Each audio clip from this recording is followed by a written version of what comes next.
Olá, estamos na nossa segunda rodada de bate-papo, Abrali em Cena 16, dessa vez sobre popularização da linguística. Esse vídeo foi editado por causa das legendas, e eu entrevisto duas autoras que escreveram sobre popularização da linguística. Arika Okrent, que escreveu In the Land of Invented Languages, e Kory, que escreveu Word by Word, The Secret Life of Dictionaries. Como esse vídeo não está sendo produzido ao vivo e as autoras não estão no YouTube vendo os comentários de vocês e as perguntas de vocês, elas se dispuseram a responder perguntas pelo Twitter. Então, se alguém tiver perguntas, comentários, qualquer coisa que queira comunicar às autoras, pode usar o recurso do Twitter, marcando a Abralin para elas saberem do que se trata. Ok? Vamos começar? Welcome, and thank you, Arika, for being here with us. Thank you on behalf of Abralin.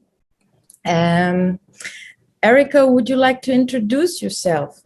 I'm Arika Okrent. I did a PhD in linguistics a while ago, and after that wrote a book about invented languages, which had nothing to do with my dissertation or anything I studied. But that then led to writing about language for a popular audience, and that's what I do now. My name is Kory. I am a lexicographer. That is a person who writes dictionaries, and I've been doing that for 23 years. I did that first for Merriam-Webster, which is a big publisher in the United States, and now I am a lexicographer and editor for Cambridge Dictionaries. I also am a writer, so I write about language and linguistics for general audiences. I have a book that was very popular in the US called Word by Word, and I've written articles for places like the New York Times and the Washington Post, mostly about how language works and why people should care about language. Have you always written linguistics communication, or have you tried other media? Well, I also did videos. So for a long time, I worked for Mental Floss, a online magazine, and producing short articles about small language topics, answering questions. And then we branched out into doing videos. And for that, I worked with a illustrator. So I would do a 2 or 3 minute explanation of something like what causes a foreign accent, or why do animals make different sounds in different languages according to the language. And while he would do a live whiteboard drawing, and we would edit those together and produce these videos, which were a lot of fun. I have done a bunch of different things. I started by writing, because it was the easiest thing to do. It's very easy to start a blog. But through the course of my work at Merriam-Webster and then just my own work, I've also done short videos, 2-minute videos that explain, usually my take was always on the etymology, the history of words. But I would do videos about that. I did a podcast for about a year after I left Merriam-Webster with another lexicographer who happened to be my neighbor and my friend. So I started with writing, and even the type of writing changed. So I went from doing blog posts where I said whatever I wanted to say, however poorly I wanted to say it, to writing a book, which was, that goes through an editing process, to writing articles, which are about very specific takes on language and gives very specific information about things. So even the writing, there are different media for writing that changes how I communicate. And I also appeared on a TV show in the US about the history of swear words as a specialist. So I guess I have also done TV. This is on Netflix. I watched it yesterday. Yeah. Yes. I was on Netflix. Is it different to write a book? And I mean, all the planning, the audience, how to talk, is it the media? Are they different? Well, for me, having done it, writing articles for a while, video let me condense the information. I could get two channels at once. So I'm explaining it, talking about it, while at the same time, the drawing is unfolding. And that let me layer more information without it becoming heavier. It was still fun. It was still light, but there were two channels of information happening at the same time. And that was very useful. But it takes a lot of coordination to get it timed just so that the visual part and the narration don't conflict with each other or cause confusion. It's a little bit difficult to get them to come out at just the right time. Why did you start communicating with a broader audience? Well, part of it started because one of my jobs at Merriam-Webster was to answer email from people who had questions about the dictionary, but usually their questions weren't about the dictionary, they were about words. So people would write in and say, this word, the word posh, P-O-S-H, you say that its origin is unknown, but everybody knows that it comes from these transatlantic tickets that were stamped port out, starboard home, and why don't you do that? So part of my job as an editor was to answer those emails.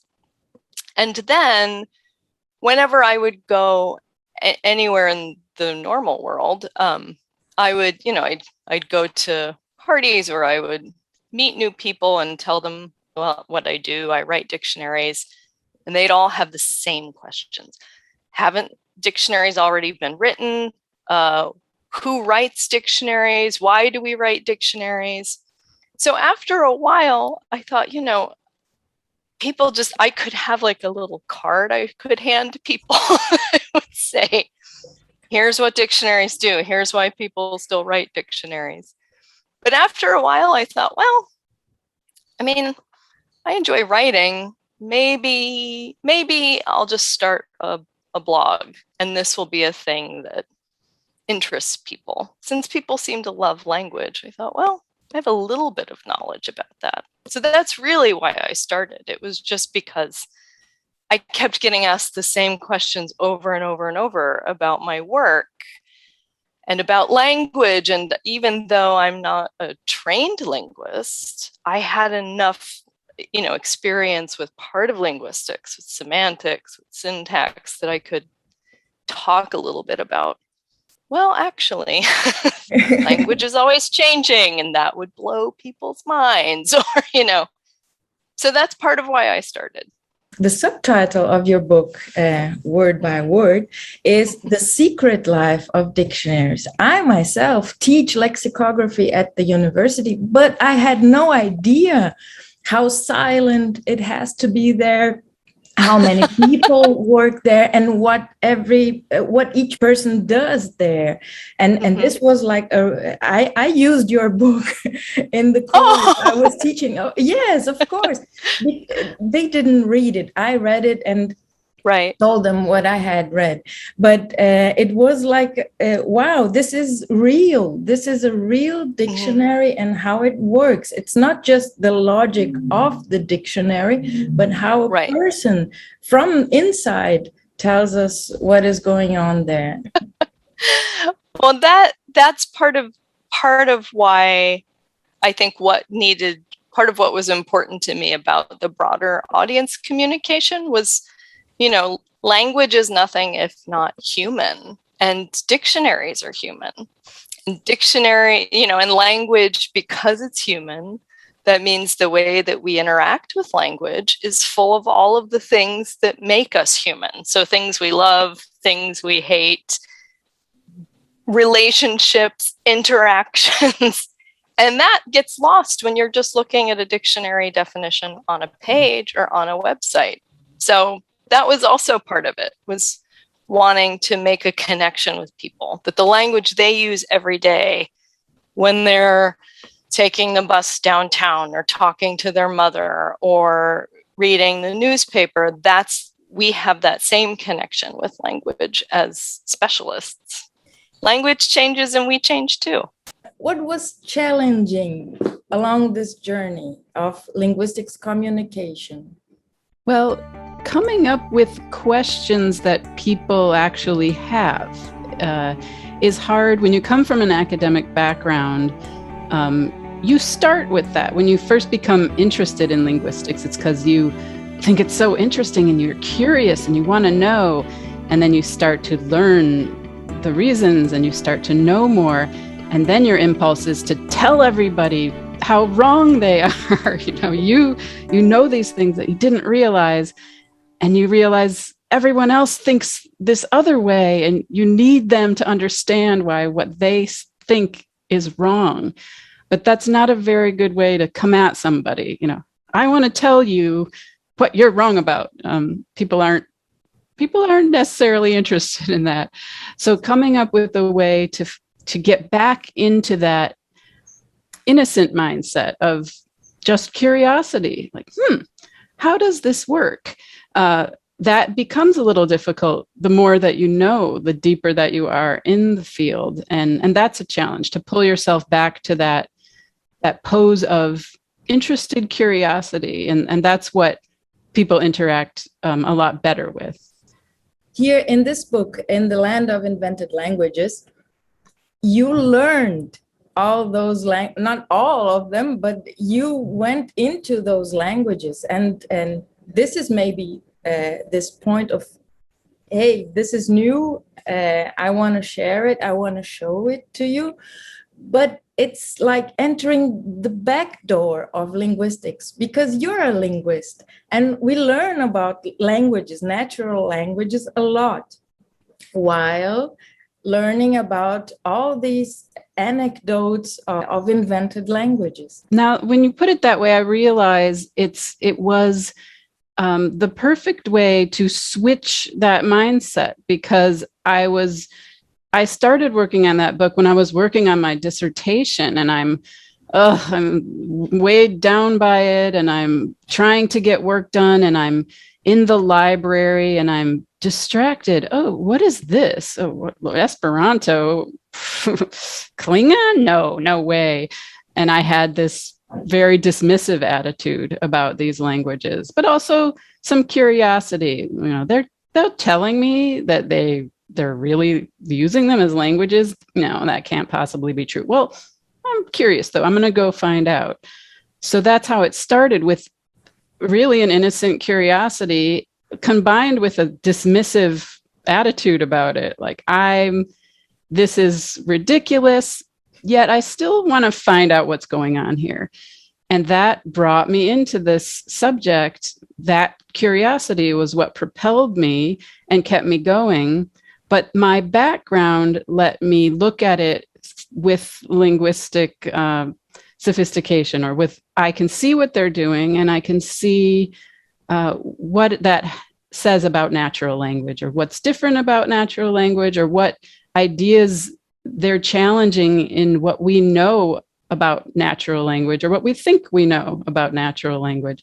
So I could use that background as a basis for interacting with something I was just genuinely curious about.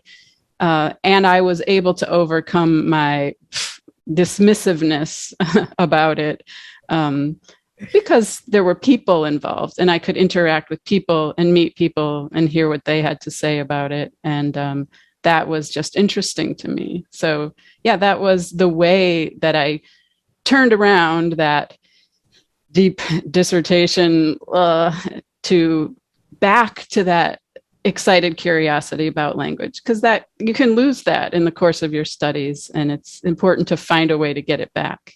And there are like 900 invented languages. Yeah, the people have been doing this ever since they said, oh, language, everything, ever since people have been aware that we are doing such a thing as language, people have had the idea, well, couldn't we do it better? Couldn't we do it more efficiently, more logically?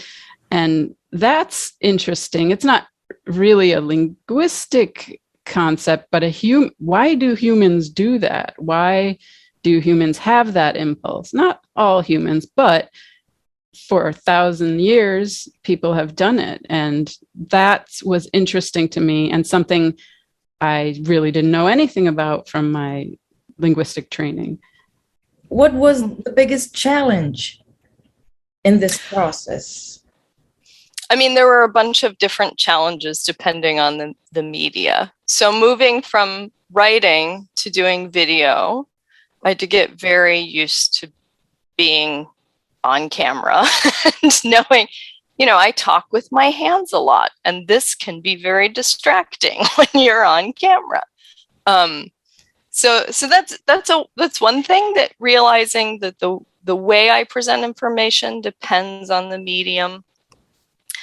When I was doing my own work, so articles that I might write for newspapers or magazines or the podcast, that's a lot of, I have to plan and communicate quite a bit. Articles have a very tight deadline. So I can't say, oh, look, I found new information and I need to push back my deadline by a month or a week or whatever. With the podcast, that was, we did that on our own. So we planned every episode. My husband is a composer and musician. He edited every episode. I uploaded every episode. We haven't done it for 2 years because my friend moved. I still am writing transcripts for it. So the maintenance of it needs to be something that's taken into consideration. And I think those are the parts of projects that and linguistic communication that need to be considered an important part of it, because you can't, if you're going to communicate, it doesn't help if you can't reach an audience that's hard of hearing. For instance, if I'm doing a podcast and I don't offer transcripts, that means that I have excluded a huge audience.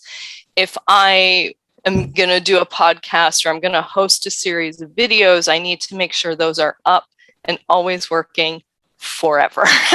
So I think the planning of linguistic communication, some of that administrative work, is actually really important, because if you may have great things to say, but if you can't get them to an audience because the planning or the maintenance is too hard, then you're not doing good communication. Now you have a second book, Highly Irregular. Does it have a different purpose? Yes, that is more the questions around me. So it started, the illustrator that I did the videos with, we made these sorts of videos about these sorts of questions. Why does language do this? Why do we say, how dare you, but not how try you? What's the difference between those verbs? Or, the questions that people might have when they're sitting there. Why do we spell kernel like that?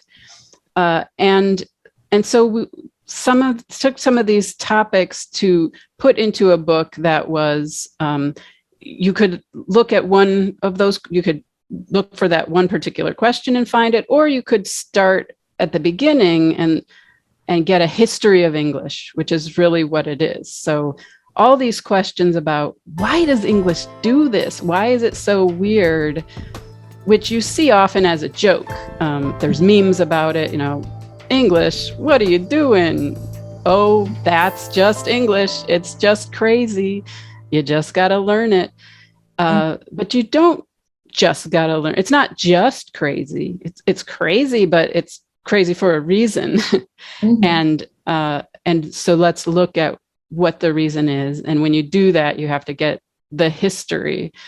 And this was also something I didn't know about from my training. I didn't do historical linguistics. I did take classes on it, but it wasn't my specialty. And so it was, again, for me, finding the answer. It wasn't me, I know the answer, I need to tell you all why you're wrong and transmit the answer to you with my superior knowledge. It was someone asking me a question, like a child or a speaker of a different language, second language learner of English. Why does English do this? And me going, yeah, that is weird. I never noticed that before.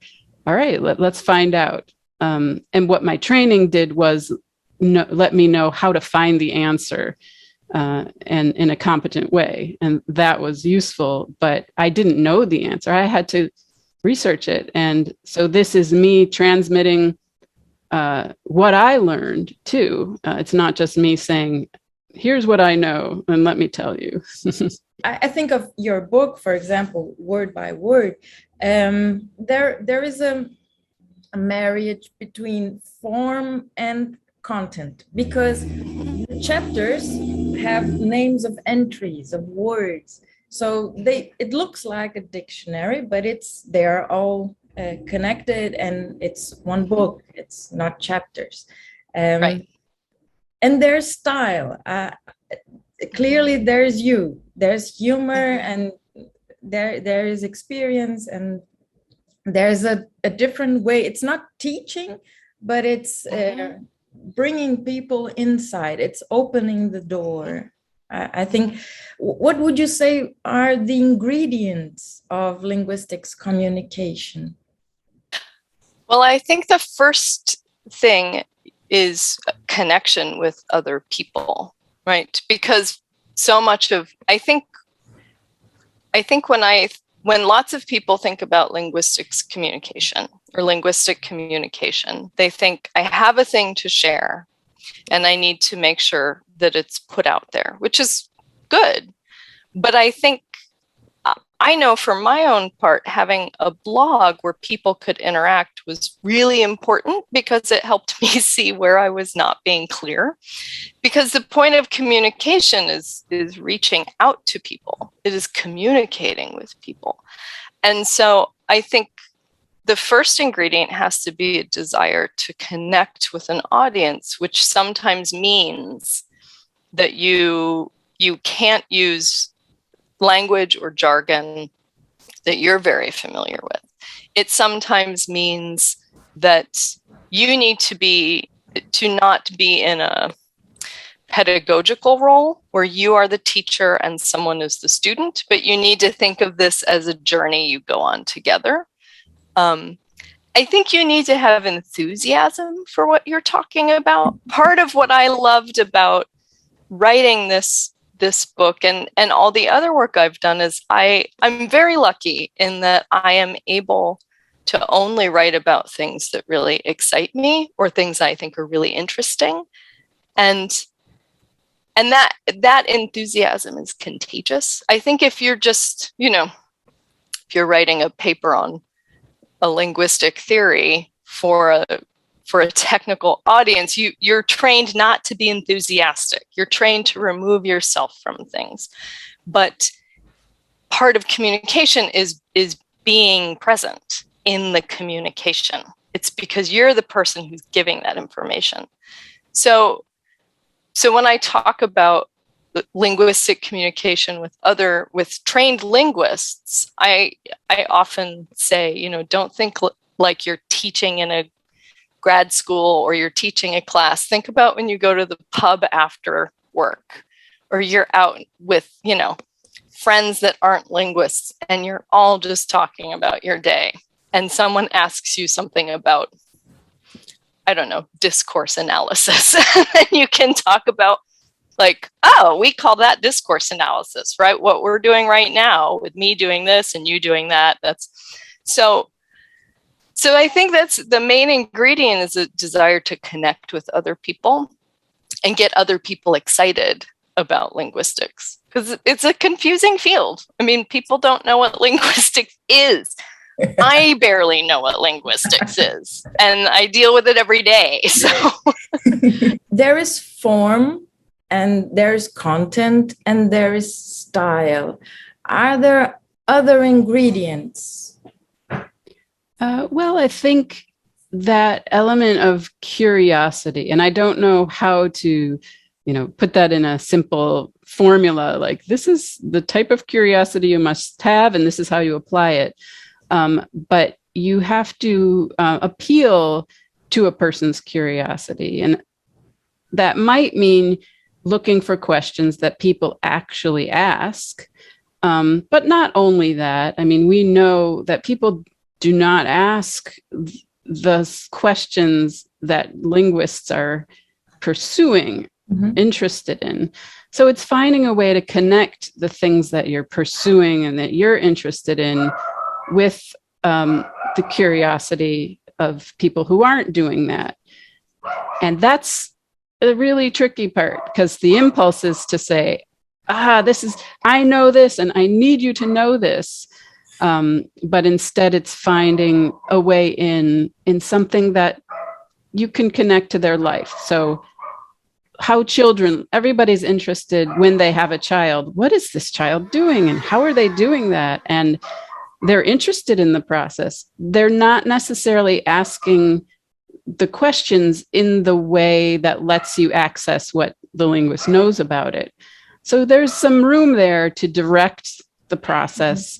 Oh, this is very interesting, and this is something to be curious about. And you know what's even more interesting? That they don't say this. So people are interested in the mistakes that children make and how to correct them or how they learn them. And you can say, oh, yes, that's interesting, but here's mistakes they don't make. Isn't that interesting? And that is a way to connect the two things, what people are already curious about and what they're not even thinking to ask about. But you can't just stick it right on top. Here's what you're not even thinking about asking. You have to connect it to what they are asking. There's another book you're writing, right? Yes.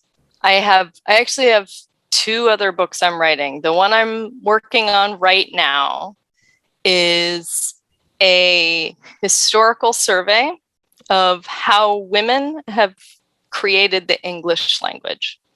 So it's looking at, all right, okay, linguists. In English, we talk about the gender paradox, which is a sociolinguistic theory that women as a speaking community tend to be more linguistically innovative historically than men as a speaking community are.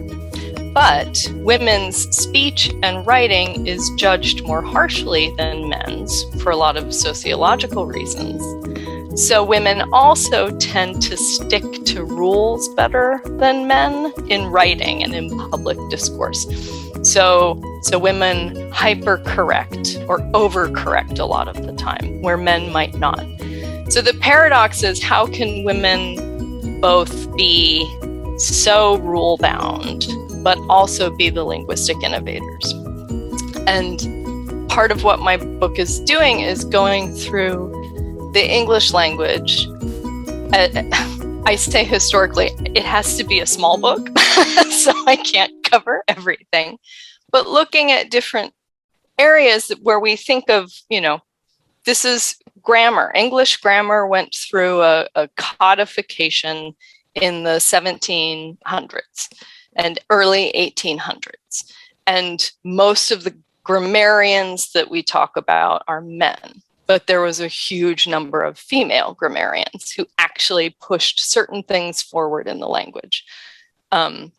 We talk a lot about how young women speak, and the way that young women speak and their language is often denigrated, but actually it's very linguistically complex. So my book sort of tries to look at different periods in history that show ways that women were influencing and pushing language forward. That's the current project. I hope I can finish it on time. And then another book I've been working on is a book on how we define color names and color, and looking at the history of that in English. That's cool. I hope so. I think it's cool. And color with aphasia is a challenge. Yeah. And there was a big push in the 60s to on the sort of, not among linguistic anthropologists, but among anthropologists in general, to find a universal color language. And so there's this foundational study that says, as a society progresses and becomes more civilized, they add more colors. Yeah, which is, from 3 to 12. 3, yeah, exactly. So, and the way that study was done is iffy, and it's a very controversial study. So there's all these ways that color was tried, like we tried very much to bring like universal language theory to color names, and that doesn't work. Anyway, so that's the other book that I'm writing.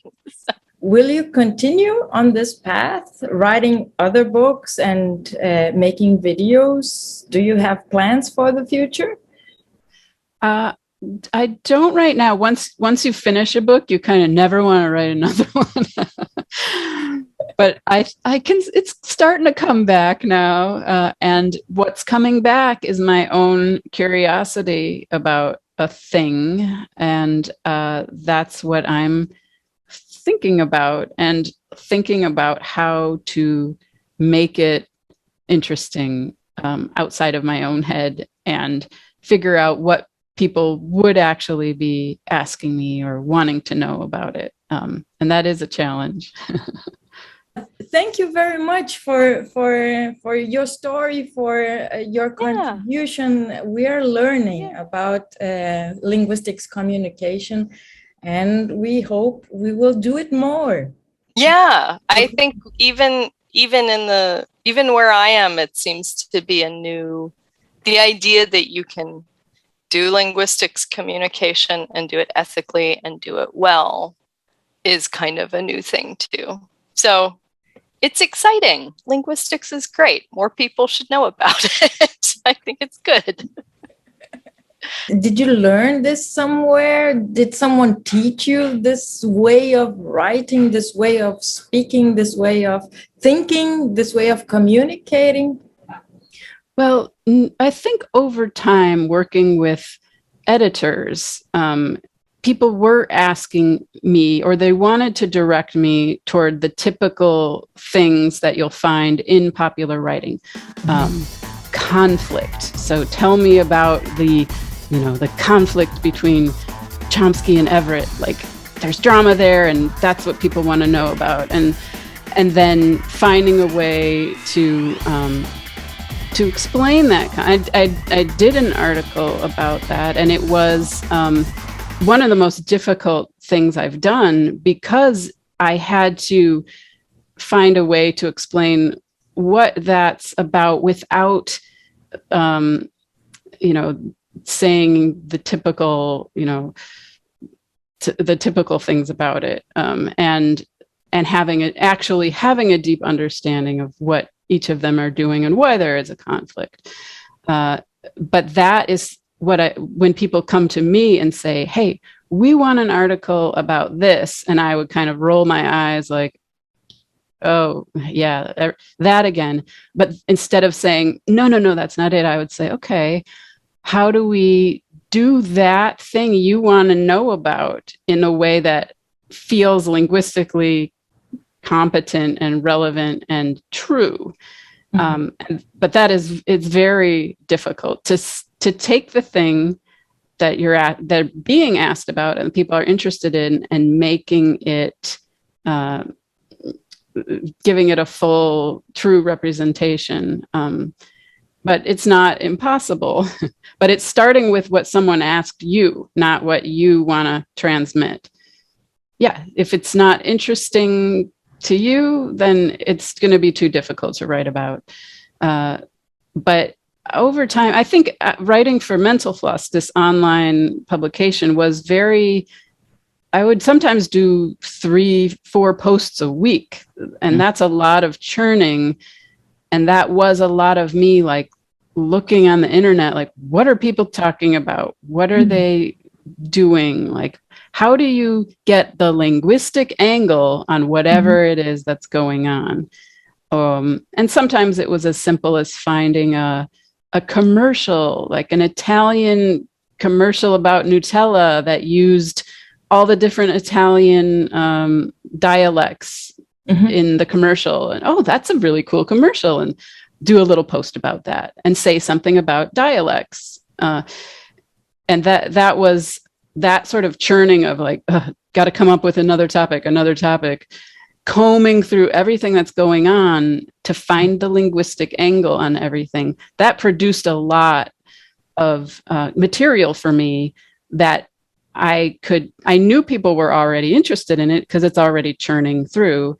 Like I can communicate something about it. So when one of the first posts I did was about a sign language interpreter during Hurricane Sandy. They had the live interpreter on the television briefings, and everybody was saying, wow, she's so animated. Look at her. Everybody was just enraptured with watching the interpreter and how fun she seemed and how animated her facial expressions were. And so I did a little analysis of why it looks animated. And yes, it does look animated. And that's because she's actually using her face for the grammar. And here's how, and here's a couple examples, not a complete analysis, but one example of why she looks this way here, and one example of why this looks interesting to you. You think it's interesting. It is. And here's what's capturing you about it that you might not realize. So again, starting from something that was already going around, people were already excited about, and not necessarily asking about it, not saying, how does this work? Why is she doing this? They're just responding with, ooh, cool. And you can take that and say, yeah, yes, cool. And you know what's even cooler? This is how she's doing the grammar, and you can get into it that way. But there's always something like that going on in the popular sphere because language touches everything. So you can take almost any subject and get the language angle on it. But you have to be very careful about not taking the language angle as, oh, here's why everybody's wrong about this. Because people don't respond as well to that. Yeah. Thank you very much. Yeah, thank you. Thank you very much. And Abralin, thanks you also. And that's it. Thank you. Yeah, thank you. Thanks for having me on.